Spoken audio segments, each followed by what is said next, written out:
I'm here at the 2018 Sprott Natural Resources Conference in Vancouver, British Columbia. I'm joined by Chris Gaffney, and he is the president of World Markets at TIAA. Good afternoon, and thank you so much for joining me. Well, thank you. Well, Chris, we have a lot going on in the world when it comes to headlines. So first and foremost, I do want to start by talking about the presentation that you presented in this morning. And the general session, the topic was the importance of informed views that provides global opportunity. And of course, if you're a retail investor, you're always looking for opportunities. Right. So given what we're seeing from a fundamental perspective, what do you think is important?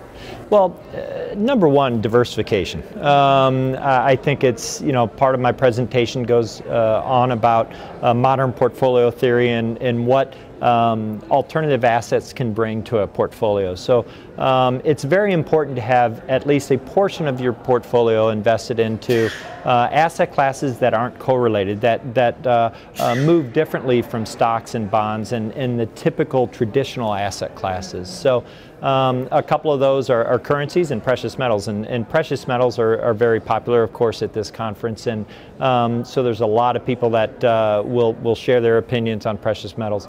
We have a fairly unique position in that I think we're one of the only companies and banks that offer foreign currency accounts. So I spoke a little bit about the foreign currency accounts and really gave a view of the global marketplace and what we thought about the global marketplace right now. Well, Chris, it's interesting you mentioned foreign currencies. Right. Usually when we see volatility, we see safe haven demand for certain types of currencies. But given the interest rate environment, as well as some of the movement we're seeing in precious metals, we're not seeing some of those traditional plays. So what's going on, and what do you suggest for people out there? Yeah, that's a great question and a good observation, rather. And what we're seeing right now is investors moving into U.S. dollar treasuries, and that has been the place that investors are hiding right now, if you will. And what that shows me is that it's a temporary. They're uncertain about what's going to happen. We've got a lot of things out there, geopolitical, elections, the new president in Mexico. We've got elections in Italy that are somewhat,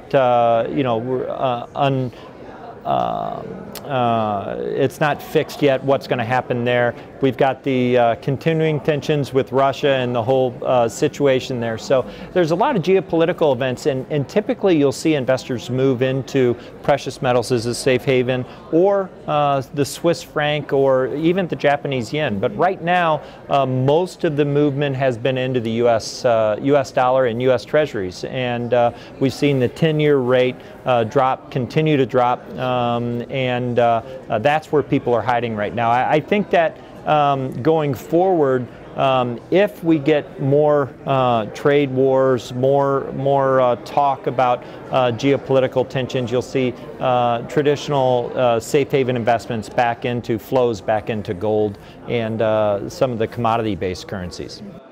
Well, Chris, I think you're right. A lot of attendees at this conference have been paying attention to spot gold prices, but it's interesting where spot is trading right now. Now, you did mention geopolitics as well as trade wars. Right. And so far, we're not quite sure how this will play out in the long run. So for long-term retail investors, what is your assessment? Again, great point. Long-term retail investors, and retail investors typically should take a longer-term view. So you don't have to really worry about the daily rhetoric and where prices are going and what's going to happen. It's really where we eventually end up. And I do believe that through all the trade talks that global GDP will continue to expand. We're looking at a tremendous amount of emerging middle class in India and China, and consumption in India and China. I put a slide up during my presentation that showed that I think 40% of the global consumption is going to occur by 2020 is going to occur in India and China. So that growing emerging middle class is really going to drive global GDP. So we're very positive about the future for commodity prices, really, because that's what fuels the global growth. So inflation certainly is starting to tick up, And again, that is going to be a positive. It will supply some support for the price of commodities. As inflation heats up, typically commodity prices will follow the inflationary pressures. So we think that commodity-based currencies, some of the precious metals, especially the industrial precious metals, we currently, I believe that platinum is a value right now. It certainly has underperformed the rest of the precious metals. And if global economy can increase and grow at a rate that we believe it will, you should see increased demand for those industrial precious metals.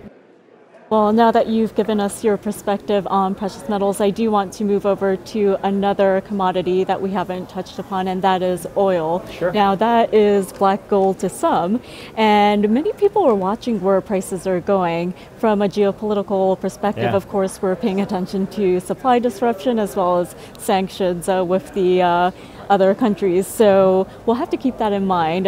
We've been hearing of price targets as high as $150 per barrel. We don't know what will happen because we don't have a crystal ball. Right. But where do you stand in terms of oil? You know, I think we're caught. I personally think we're at the upper, probably $75 is the upper band of a range that oil will trade in.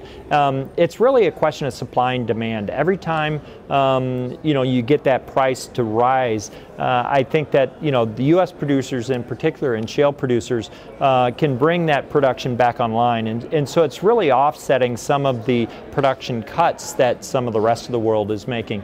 And the questions about Iran and what's going to happen to that oil supply, Russia sanctions, there's a lot of questions out there, and that's what's keeping oil pressure or price pressure up on oil right now.